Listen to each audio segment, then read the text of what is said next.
नमस्कार, मी मेरी उर्मा विकास समाचार मध्ये आपले स्वागत। पालघर लोकसभा जागे संदर्भात महायुतीमधील भाजप आणि शिवसेनेतील तिढा सुटला नसल्याने अद्याप महायुती मधला उमेदवार जाहीर झालेला नाहीये। मात्र तरी देखील विद्यमान खासदार राजेंद्र गावित यांनी वरिष्ठांच्या सूचनेप्रमाणे स्थानिक नेते मंडळींच्या वैयक्तिक गाठीभेटी घेत प्रचाराला सुरुवात केली आहे। वसई व डहाणू तालुक्यातील डहाणू, चिंचणी, वाणगाव या परिसरात मतदारांना भेटण्यास त्यांनी सुरुवात केली आहे। शिवसेनेमधून निवडून आलेले राजेंद्र गावित हे उमेदवारी मिळवण्यासाठी प्रयत्नशील आहेत। मात्र पालघरची जागा शिवसेनेकडे राखून ठेवण्यात येते की भाजप या जागेवर दावा करतो याबाबत अनिश्चितता आहे। गावित यांच्याविषयी महायुती पक्षातील नेते मंडळी व नागरिकांमध्ये असलेल्या नाराजीबाबत अहवाल वरिष्ठांकडे प्राप्त झाल्याने त्यांच्या उमेदवारी बाबतची घोषणा लांबणीवर पडली आहे असे सांगण्यात येते। तर एकीकडे मात्र राजेंद्र गावित यांनी विविध संघटनांच्या पदाधिकाऱ्यांची भेट घेऊन आपल्याकरिता उमेदवारी व पुढे निवडणुकीत मदत करण्याच्या दृष्टीने लक्ष केंद्रित केलं आहे।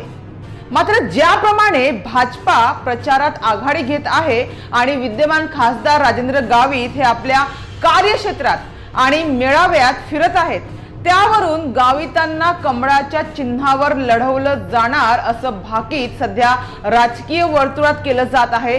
मात्र गावितांच्या उमेदवारीला भाजप जिल्हाध्यक्षांसह पदाधिकाऱ्यांनी कडाडून विरोध केलाय। त्यामुळे येथून महायुतीकडून कोण उमेदवार असणार आहे याचे कोडे कायम आहे। मात्र मिळालेल्या माहितीनुसार पालघरमध्ये महायुतीच्या भाजपलाच ही उमेदवारी दिली जाणार आहे असं सांगण्यात येत आहे। मात्र सध्या तरी त्यांचे नाव छुप्या यादीत आहे, म्हणून हा तिढा काहीसा सुटलेला नाहीये अशी एकीकडे चर्चा आहे। तर एकीकडे पालघर लोकसभेची पहिली निवडणूक जिंकलेल्या आणि जिल्ह्यात 3 विधानसभेवर आपले वर्चस्व असलेल्या बहुजन विकास आघाडीने स्वतंत्र निवडणूक लढवण्याचा निर्णय घेतल्याचे आमदार हितेंद्र ठाकूर यांनी जाहीर केला आहे।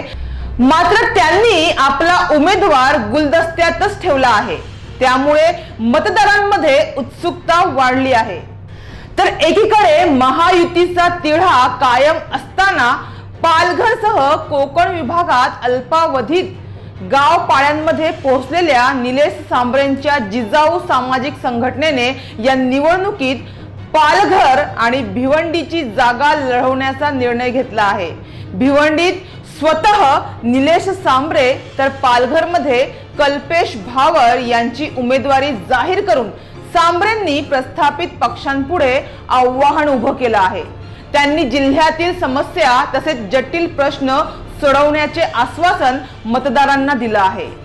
एकूणच सद्यस्थितीत शिवसेना उद्धव बाळासाहेब ठाकरे, महायुती, बहुजन विकास आघाडी आणि जिजाऊ सामाजिक संघटना यांचे 4 प्रमुख उमेदवार या निवडणुकीत उभे ठाकणार असल्यानं यावेळची निवडणूक चौरंगी लढतीची, अटीतटीची आणि रंगतदार होणार असल्याचं चित्र उभं राहिलं आहे।